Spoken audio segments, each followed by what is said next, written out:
I'm a second grade teacher at Friendship Elementary. So, welcome to our Southern York County School District's instruction and intervention at the elementary level.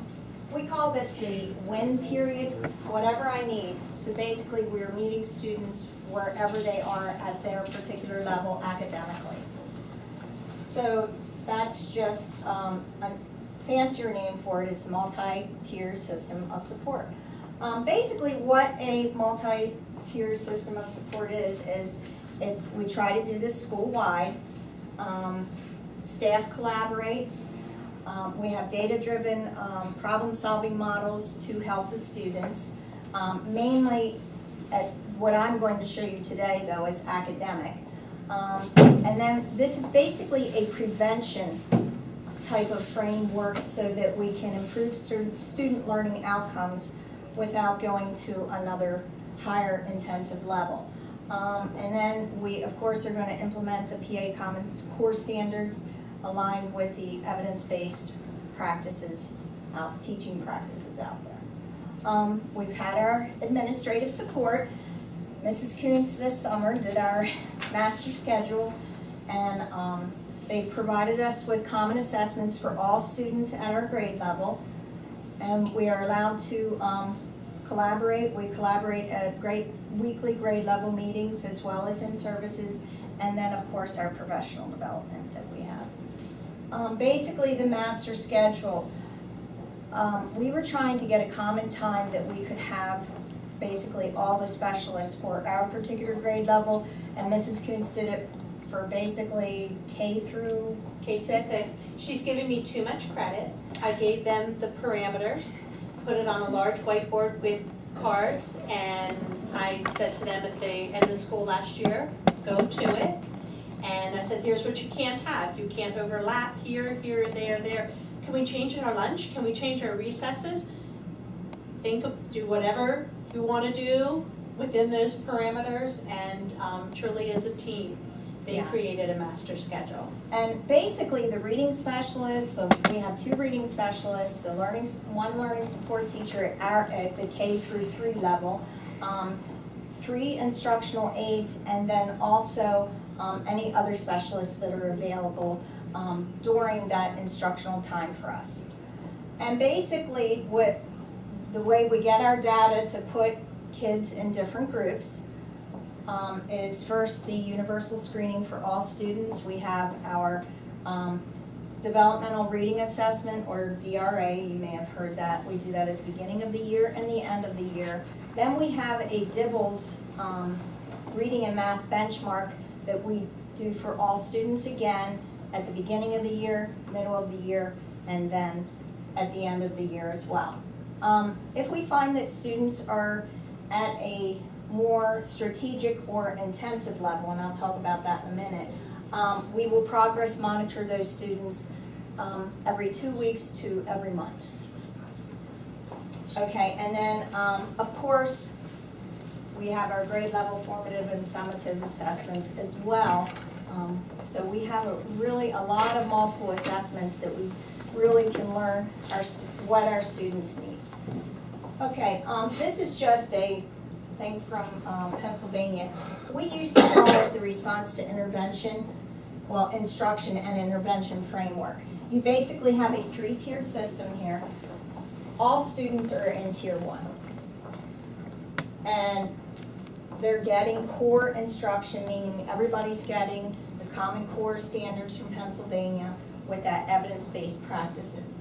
Then you come up to tier 2. This is where we find we call it strategic intervention. Some students may need this just to get over not quite understanding a skill. They might just need a little help for a while. But the intensive interventions you're going to have just for a few students.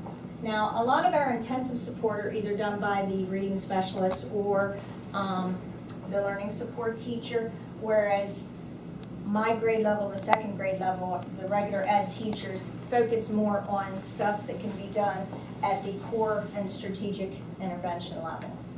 So basically, We have grade level tier 2 times. We call it the W.I.N period. It's approximately a half hour for English language arts and also a half hour during our mathematics block as well.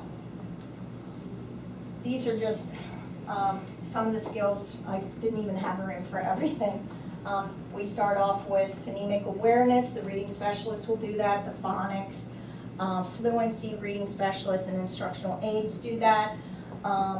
Vocabulary, that would be something that a second grade teacher would focus on.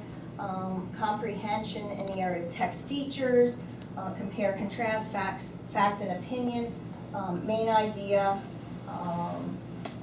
We have this thing called BI. It's really a reading response strategy connecting basically reading to writing. And we also work on the writing process and cause and effect and word patterns. Also down at the bottom here, you probably can't see it too well. We also do enrichment with our students that need a little more challenges. And the gifted specialist does that with us 2 days out of our 6-day cycle. And then the rest of the time, she will give us things to do with them, and we kind of monitor, the second grade teachers monitor them within one of our classrooms. Like, for example, the enrichment students usually come to my class, and I'm teaching another group, but then I'm also checking in with them. One of my other partners takes care of the math enrichment. Okay, so basically, I'm going to show it in action, what ELA wins the small group instruction looks like. Oh, you have to click it over here.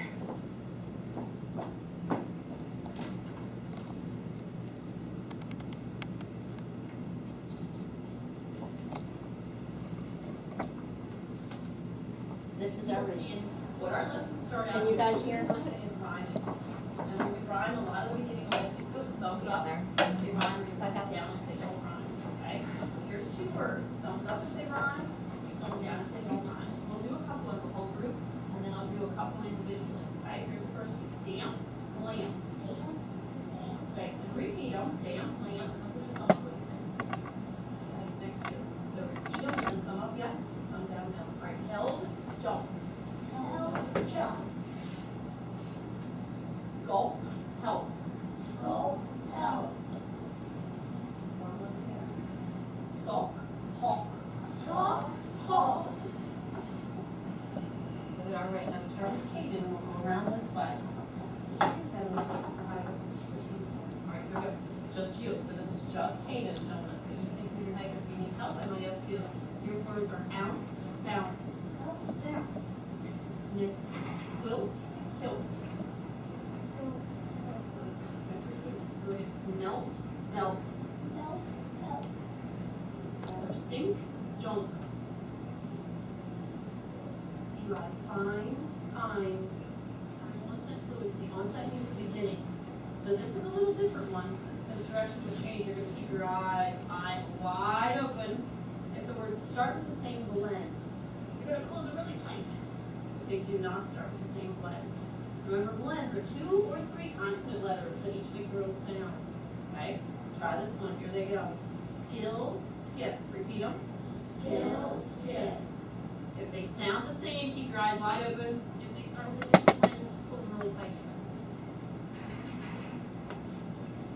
Okay, open your eyes if they're closed. Now, they should have been wide open. Sk and sk. Skill and skip. Start the same, so really big, wide open. Okay. Next one, try this one. Slam, trim. Repeat them. I'm only hearing Logan. Good. Eyes open again. Here we go. Next one. String, splash. String, splash. They start the same blend, wide open. If they don't, keep them tight. String, splash. Okay, here we go. Eyes open. Charlie, we're going to start with you. Okay, so with the phonemic awareness, that's basically all oral and auditory. auditory. So they're not doing anything with paper at that point, paper and pencil. She does do some paper and pencil activities with them. The other reading specialist focus is more on the phonics and the fluency. But this is just a comprehension group that I had back in January. It tells us one main word. You heard it in most of the sentences because I think we have over here on the main idea, don't we have look for clue words that are repeating? Okay, so which one did you do? Turn and tell your neighbor that, which one you think it is. Okay, you ready? Harmony, what was said over and over again? It was repeated. Miss Darley? Yeah, Miss Darley. So, let's pick all the sentences that, and you heard the word she, very good. Let's pick all the sentences that have Miss Darley or she in it. Now, I see this one says, Ben lives in a house 2 blocks away. Does that have anything to do with Miss Darley? No. So, do you think this is one that doesn't belong? Okay, so we're going to just put that to the side right now because weren't we supposed to find two parts that don't belong with Miss Darley? Okay. Now, who thinks it would be a good idea for the main idea sentence? I'm seeing a lot of details. Miss Darley, she gave us 3 new pencils. She smiles a lot. And Miss Darley read a book to us about starting school. And then there's the sentence of Miss Darley is the nicest teacher. The idea is what the whole text is about. Let's try that again. The main idea is what the whole text is about. So which one there looks like it would cover everything about Miss Darley? Cambry? Who thinks that might be the one, she's the nicest teacher, that would be what the whole paragraph's about? So we're going to put that as a main idea, just put it right there. And now we have to get details that go with her being a nice teacher, correct? Can you find something in here? I'm going to give each group one, and I will have one. My card said she gave us all 3 new pencils. Does that sound like that's a nice teacher? Yeah. So that's a detail that supports her being a nice teacher. Okay? Now. All right, this is also an enrichment group that was, well, I'm doing something different, but he's going to zoom in on the students in the back of the room that are doing an enrichment project that relates to social studies. What do we have to write now? What sentences do we have to write? Cambry. The does not belong sentences. Does one of you remember one of the does not belong sentences? Read. Okay, so Miss Darley has a dog. So each of these students during this particular period had to pick a country, and basically the gifted teacher gave them an outline to follow, and they were to find their information within the different nonfiction books that they have. Finally, what was that other one? That isn't.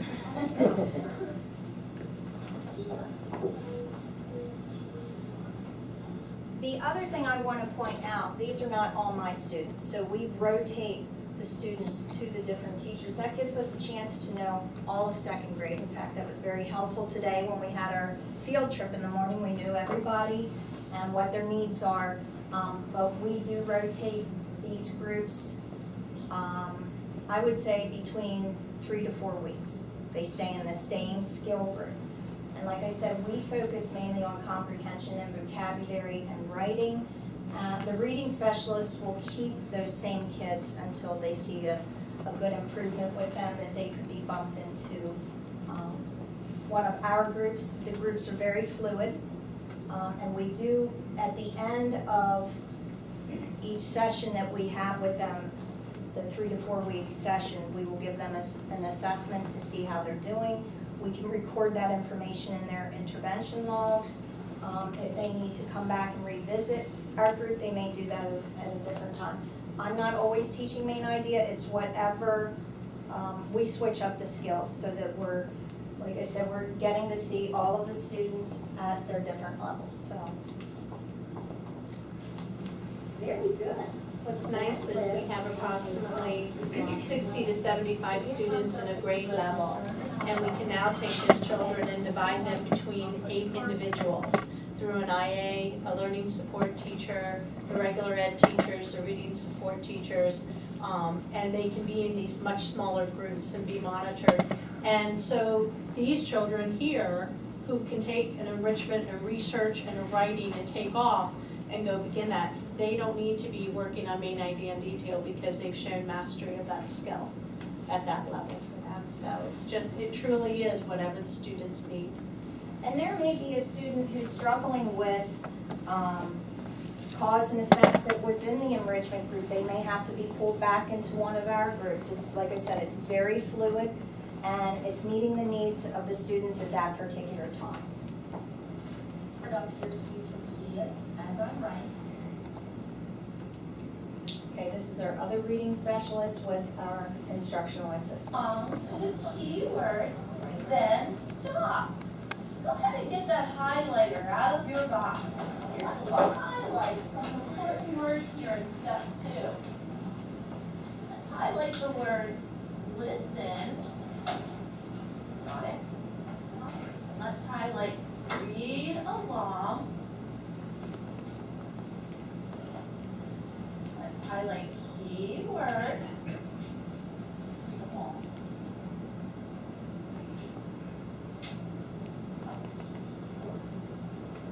Says then stop. I'm actually not going to highlight the word stop because we have already put that in bold face print for you. All right? Now what does this mean? What does this look like? Let's go back over to our story. Right here.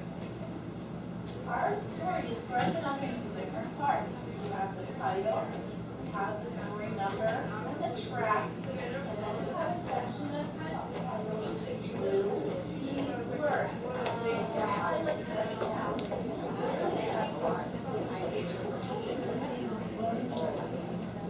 In a minute, we're going to turn on the Just want to say anything, Mrs. Leckoff, Yeah. to wrap up. This right here was just called Read Naturally. Basically, they get a fluency piece. These are the students that are past phonics now. They needed the fluency plus comprehension piece.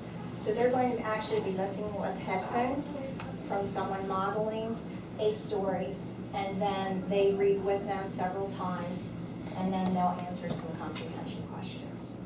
I'm going to move on to, hold on. I just want to show you quickly the math. These are some of the math skills that we are covering. It's basically all of second grade math skills, and the learning support teacher will focus on number sense or pre-teaching concepts before we actually have them for that particular math unit. And these are just some of the things that either an instructional aide helps us, or we have a small group on that. And my other 2 partners, hold on. This is just a quick, no one's talking, it's all photographs. So Mrs. Missick was teaching graphing and data.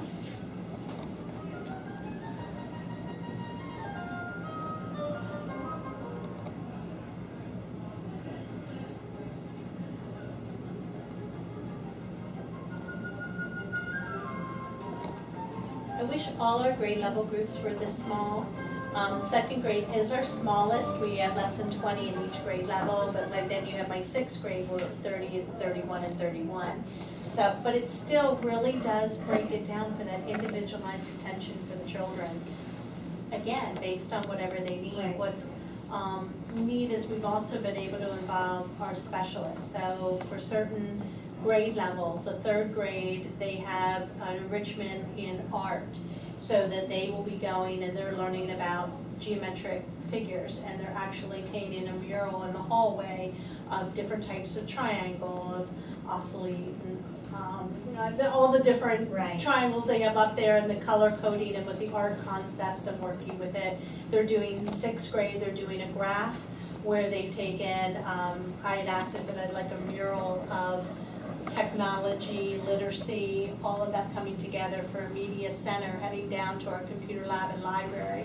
And the students on the one wall has done a huge graph, and they're drawing a picture of an open book with words coming out and knowledge and vocab and two hands in the world. And then over the computer, they're doing solar system and putting it with space and technology and leading into the library. So it's neat how they're getting to use it in their school and applying the skills to things that will either sometimes relate to art. They're even our gym teacher will get into things that they don't get away from vocabulary. If they're on the climbing wall, there's tennis balls with different vocabulary words that they have to climb up, get the ball, read the vocabulary word, and give the definition before they move on to the next section of the climbing wall. So it's just a matter of, and then they're also figuring perimeter and area of the gym and different courts, and they've figured out what's the difference between a basketball and a volleyball court when they standardize it and do the soccer, and all the different mathematical skills they're doing. So it's a great enrichment, but it's also enrichment for all students, because all the children get an activity to be able to do those type of activities with the specialist. Yeah, and I like this. I mean, I wish we had a little more time in the day. I do like the multi-tiered system because many hands make the workload light. I don't have to teach cause and effect. My partner's doing that while I'm teaching main idea. We break it up, whereas before, we were doing this in small groups after guided reading. We were squeezing that in during those sessions. So now I think the kids are getting a little more individual attention at what they need. I'm very pleased with where we're at for our first year. This is our first year of implementing it. We know there are things we can do better. We know where we can add more rigor. We know where we can add more support. How do we continue to balance and strengthen that core? So for a first year effort of working towards a multi-tiered system, I think we've took a giant step, and we'll keep refining that again, because it all comes down to what it is we can do for the children. And as Dr. Lamont and Dr. Bryson were sharing, how do we customize learning to fit for our children, that it fits for them? And we still have things to work out, but it's a great step in the right direction. And I think it's because we just have some of the best teachers. And Mrs. Luckaball certainly leads the way in that, so I thank her. Well, and I'm glad I'm on the team I am because we all work together. It works wonderfully, so I'm thankful for that.